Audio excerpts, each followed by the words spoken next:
Okay, we're going to look at the section 7.4, 8.2, 8.3, and 8.4. Well, the first one I want to look at is inequalities in sets. First of all, let's just take an example. 3x equals 21. Now, by now you should know that you're going to simply divide both sides of that equation by 3, and when you do, you should get x on the left side and 7 on the right. And if we check it, 3 times 7 does equal 21. Well, now let's look at 3x is less than 21. And again, I'm going to divide by 3. Just do exactly the same thing you would do as if it were an equal sign. You divide by 3, you'll get x is less than 7. Okay, on a number line, when we take a number line and it extends in both directions ad infinitum, and let's suppose that this is 0 and this is 7. Now, whenever you're drawing these graphs, by the way, you don't have to make little tick marks in through here. You just mark where the origin is, mark where the 0 is, and the number that you're interested in. Okay, now what I want is I want a number that's less than 7. Well, let's just take one here. Let's suppose we choose 5.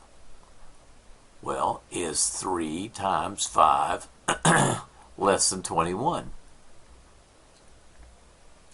And you see that 15 is less than 21, so that does work. Alright, now let's change it. I'm going to put this one in red because I'm going to highlight it.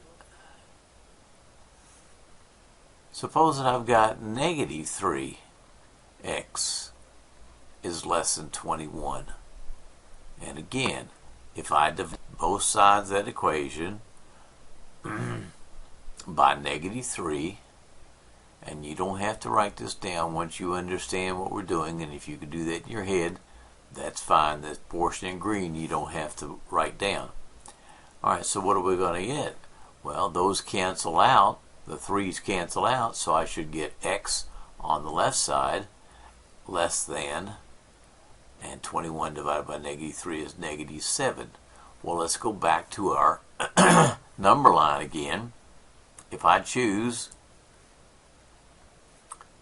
a number line,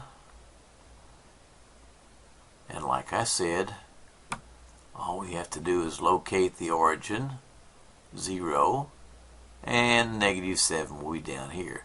So I want a number that's less than negative 7. Well, let's just choose, and let's plug it in and see what happens.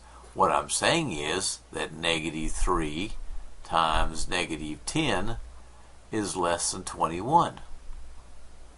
And I think you can see that negative times negative is positive, so I'll get 30 is less than 21. And I want you to recognize that that's false.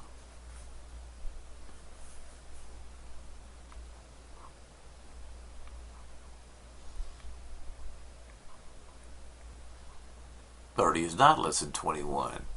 And the problem comes from that symbol right there. If I divide by a negative or I multiply by a negative, you must change this symbol. In other words, the way that I would actually work this is negative 3x is less than 21. I will divide both sides of that equation by negative 3.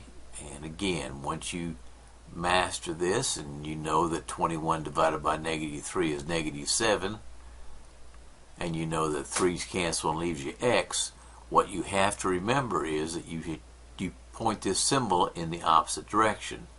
So I want numbers that are bigger than 7, negative 7. Well, let's pick one in here. What's bigger than negative 7? Well, negative 5 is bigger than negative 7. So let's try negative 5 and see what happens. If I go back to the original problem, negative 3 times my value of x, negative 5, and that should be less than 21. And you see that negative times negative is positive. 3 times 5 is 15, and 15 is in fact less than 21, so that one's true. Okay, so the principal idea here is that you've got to change this symbol right here. You must change that symbol to point the other direction when you divide or multiply by a negative number. Okay, so let's try a different one here. Let's try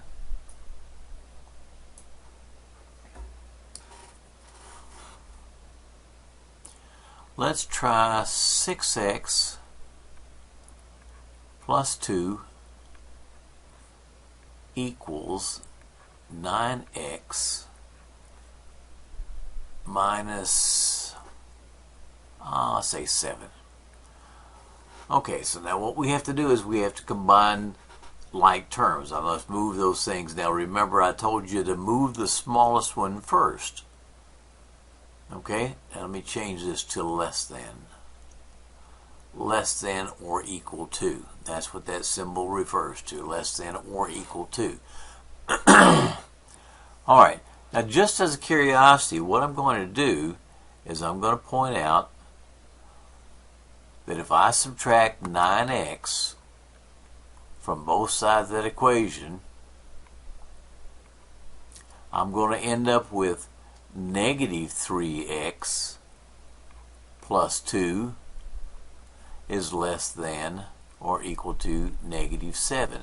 And here we go again with this negative sign right here. You see that negative sign, whenever you have to divide by that 3, you've got to change this symbol right here. Now, if you do what I ask you to do, if I take 6x plus 2 is less than or equal to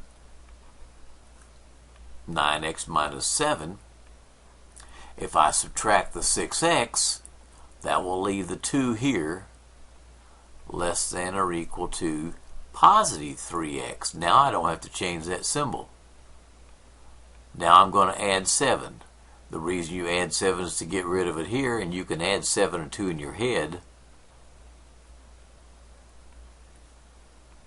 So I get 9 is less than 3x. I'm going to divide by positive 3, and I do not have to change that symbol now because I'm dividing by a positive. Okay, so 3 is less than x. Now let me point something out to you. If I have 3 is less than or equal to 10, it follows then that 10 should be greater than or equal to 3. I can change the position of these just like this. So I can say then over here that x is greater than or equal to 3. If 3 is less than x, 3 is the smallest in that group. That's what it's saying. Okay?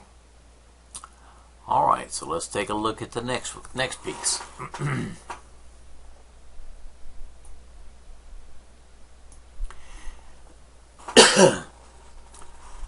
If I have x is greater than or equal to 3, you have several symbols that you can work with here. You can use greater than or equal to, less than or equal to. Now, in this particular case, 3 is greater than or equal to 3. That's true. And the reason that it's true is I said that, well, it could be equal. X could be equal to 3, or x could be greater than 3. So if I have 3, 3 is greater than or equal to 3 is a true statement. Alright, so now x is greater than 3.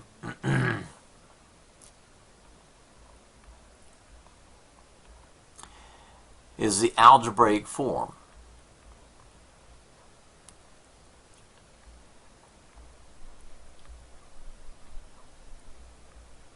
That's the algebraic form. If I graph it, and I remember that I said that you just simply put the arrowheads on both of them. Tell me where the 0 is. Well, it's about right here. And the 3 is going to be right here. Here's 3. Okay? Now, if you have greater than or equal to or less than or equal to, you'll use a bracket on the end. If you have strictly greater than or strictly less than, then you're going to use parentheses. So in this case, I've got greater than or equal to, I will use a bracket. And I want the numbers that are bigger than 3. Well, that's all these numbers out here. All of these numbers out here are bigger than the 3. So I'll use the bracket, and I'll draw a line in this direction. Now I raise it above the graph just a little bit so you can okay, so this is the graphic form right here.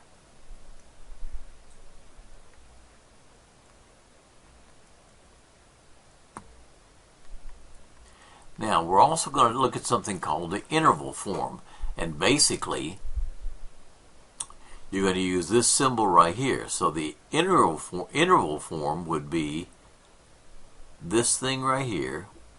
And where do you start? You'll start at the 3. Where does it go? It goes on to infinity. And a little sideways 8 is the mark for infinity. Now with infinity, you always use the parentheses. So I'm including 3 in the end point here. And it goes to infinity. Okay, let's see a couple other examples here. Let's suppose that I've got x is less than 7. Alright, now that's the algebraic. What does the graphic look like? The graphic looks like this. You draw the number line, mark the 0, mark your endpoint. Now I said if you've got strictly less than over here, if it's strictly less than or strictly greater than, you're going to use a parentheses. So I want to use a parentheses. Now what numbers are less than 7? Well, it's all of these numbers back over here. Here are the numbers that I want over this way. So I'm going to use a parentheses on the 7 because I want strictly less than, and I want the line in this direction. That includes all of those numbers. Now the interval notation, I said that what we're going to do is we're going to use that symbol, okay, and the 7. And where does it end down this way? Well, it ends in negative infinity. It keeps going on and on and on. So that's the algebraic, that's the graphic, that's the interval notation.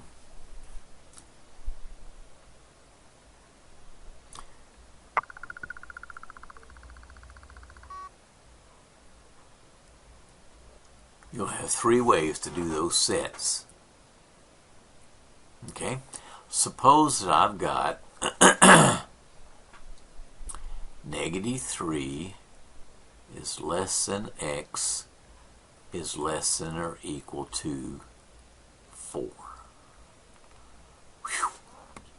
Wow. Well, what I want to look at is 2 pieces.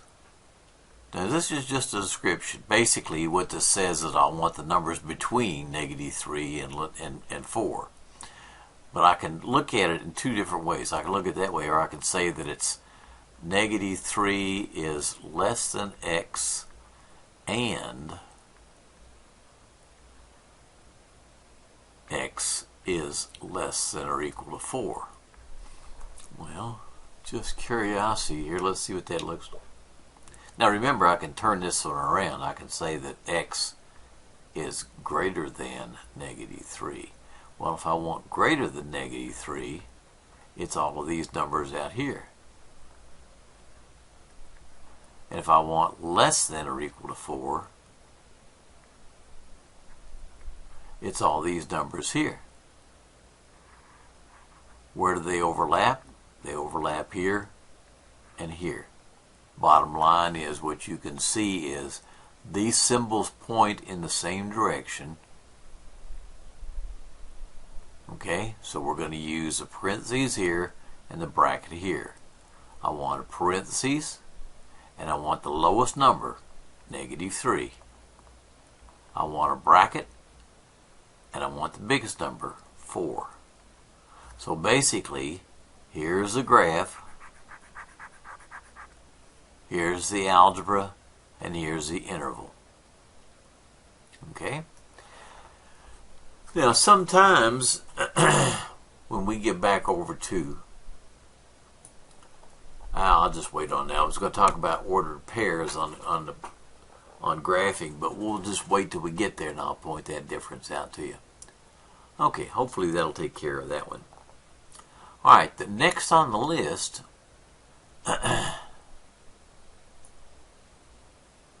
will be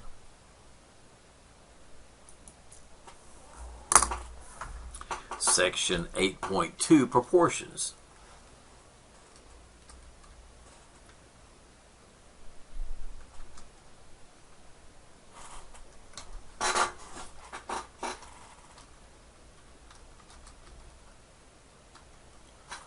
Okay, so now what do we talk about proportions? Basically, proportions are fractions. You can see it written in a couple different ways.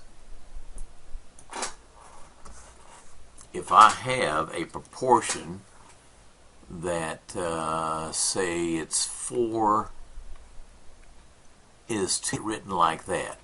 Bottom line is that's the same thing as 4/8. And it's the same ratio as 1/2. It's 4/8, it's 1/2. Okay, so you'll see a proportions written down as maybe, I don't know, x/3 equals, I want to say 5/6. Let's make it 8/6. That way we can stay away from fractions. Okay, now what I can do in this case is something called cross multiply. Now just for your information, the 4 and the 6 are called the extremes.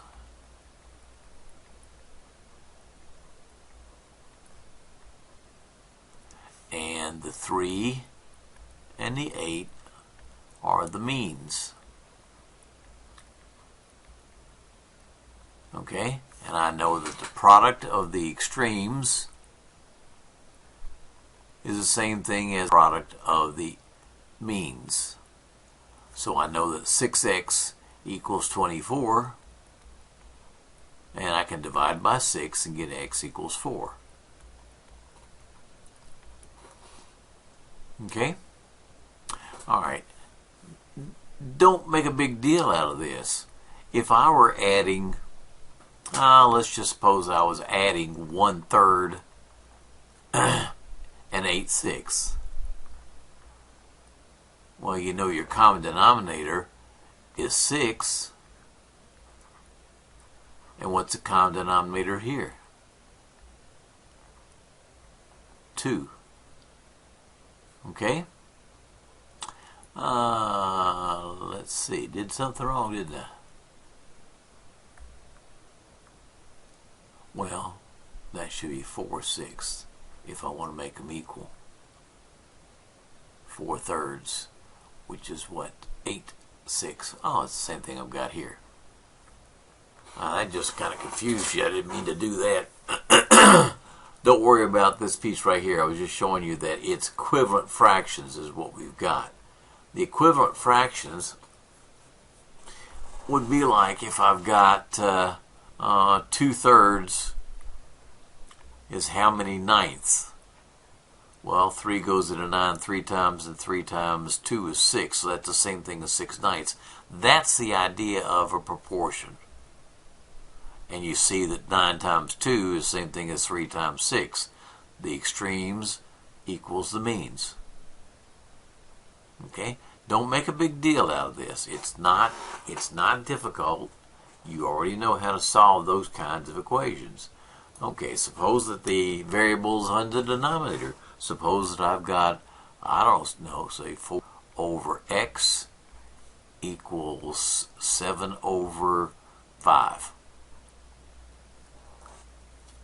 The product of the means and the product of the extremes is the same. Well, 4 times 5 is 20, and x times 7 is 7x. And now you're simply going to solve that one by dividing by 7. Now, once again, I told you that if I divide by 7, that 20 divided by 7 is a perfectly legitimate answer. I don't have to worry about anything else. It won't reduce. So 20 over 7 is my answer. The proportion actually would read, if I want to put it in different notation, 4 is to 20 over 7 as 7 is to 5. See, I want you to understand that this is logically equivalent to this. And that's basically all there is to proportion.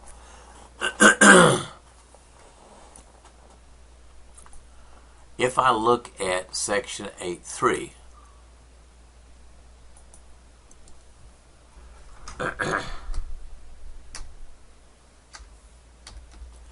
(8.3) is direct variation.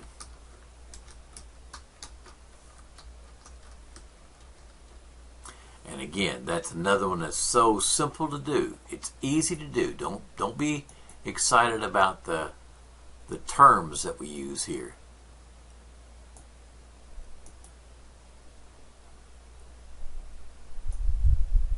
Come on here, rascal.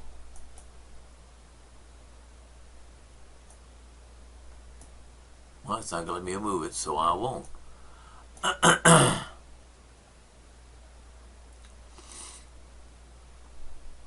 All right. Very simply, if I can buy 4 apples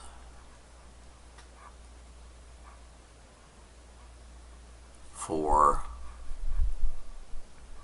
$1,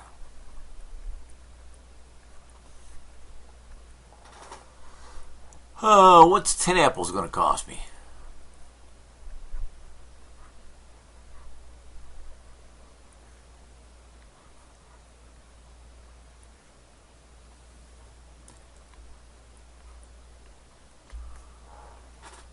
Now this is pretty straightforward. Okay, you simply set up a proportion. 4 apples is to $1 as 10 apples is X dollars. Solve it. 4x equals 10. X equals 10 over 4. Now normally I would tell you that's a perfectly good answer, but we're talking about dollars here. Since we're talking about dollars, go ahead and divide it. How many times will 4 go into 10? Well, it goes 2 with a remainder of 2, or $2.50. Now I want you to think about it. If 4 apples cost $1, what's 1 apple cost? Well, it costs a quarter. So 10 apples would cost $2.50. Very straightforward. As one increases, the other one increases also. If I get more apples, it's going to cost me more money. That's because it's a direct variation. Direct variation means as one climbs, so does the other. That's all there is to that, folks. So don't make a big deal out of it. It's not. If a truck goes 120 miles,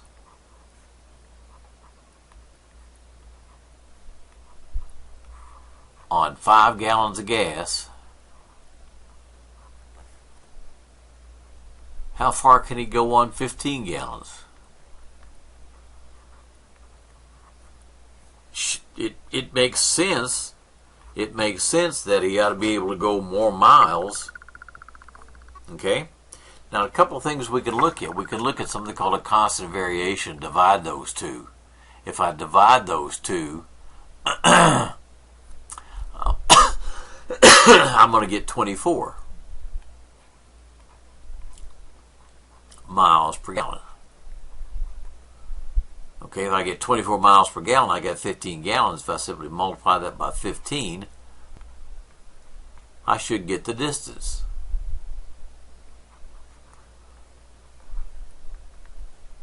Now I want to show you something you can do. It's called unit cancellation. We may use this a little later on. You don't have to worry about it now.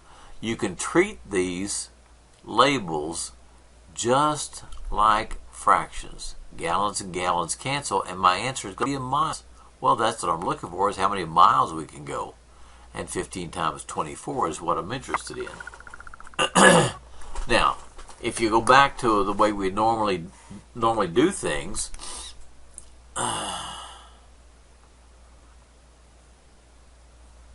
going to cheat.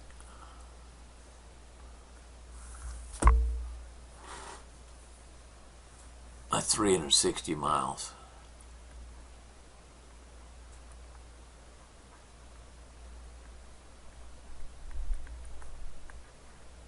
See, sometimes I'll do things longhand, sometimes I'll do them in my head. Okay, let's take a look at the way I told you to do it, that the product of the means equals the product of the extremes. Well, what do we get? 15 times 120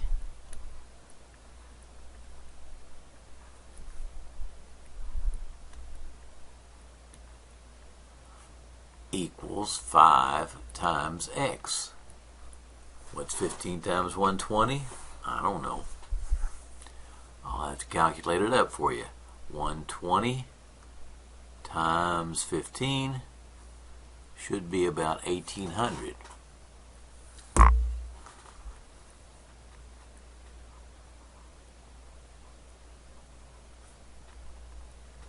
Now, what are we going to do? We're going to divide by 5. Why? Because I want that to cancel. And if I take 1800 and if I divide it by 5, I should get 360. And I do.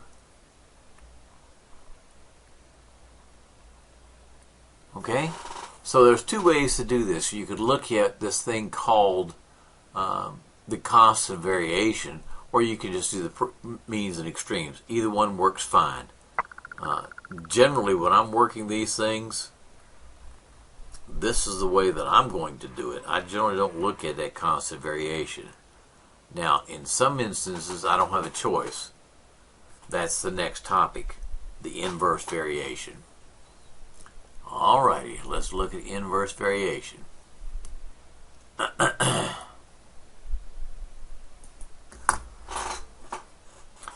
that is 8, 4.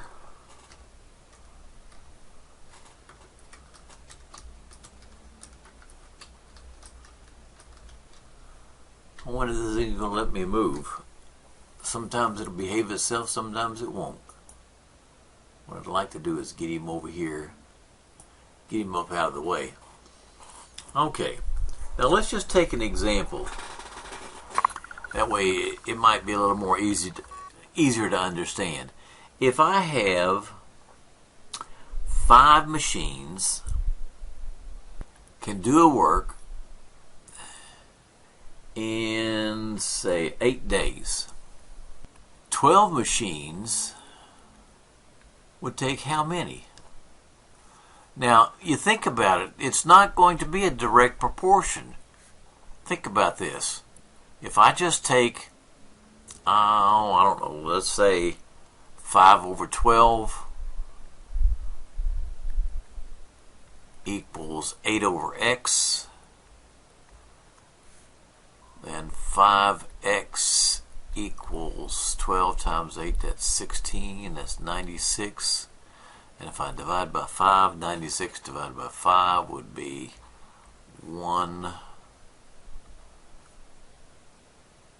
17, and a fraction a day, 17 3/5. Now, what I want you to think about is, why would it take more machines to take more days? See, that doesn't fit. You have to look at these things in terms of what makes sense, not just plug in some numbers and expect it to fly. Okay? So what we have is an inverse proportion, inverse variation. As I increase machines, the number of days should decrease. Okay, so what do? Well, we set up 5:8. Okay, and that's machines for the days.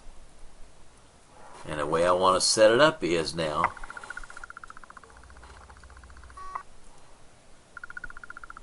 X is to 12 machines. Now I want you to recognize that since this is inverse, we flip this over.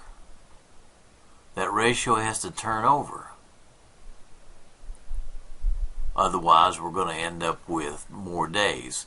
Now, when you work this thing out and you find out you got more days, well, you know you've done something wrong. Go back and change it. Don't expect it to fly like that. Okay, so what do we get? 12 times 5 equals 8x. I'm going to divide by 8.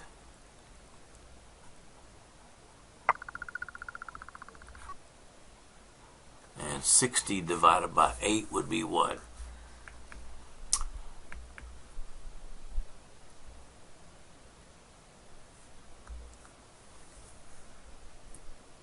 7.5. Now, does that make sense? If I increase machines, I should have less days involved. And I do. Okay? Does that make sense? Not that you can answer me, but the thing of it is, you have to look at the problem. Okay? You have an inverse variation. Okay? Logically, if you've got more machines, you're going to use less days. You set up your proportion just like you normally would, but that variable has to flip over. Instead of being down here on the bottom like I did over here, it's got to be up on the top. And that's all, basically all there is to inverse variation. Now, I expect that you'll probably have some emails or phone calls for me because this is a bit confusing. Don't hesitate to give me a call if you need to. And at that point, we'll stop.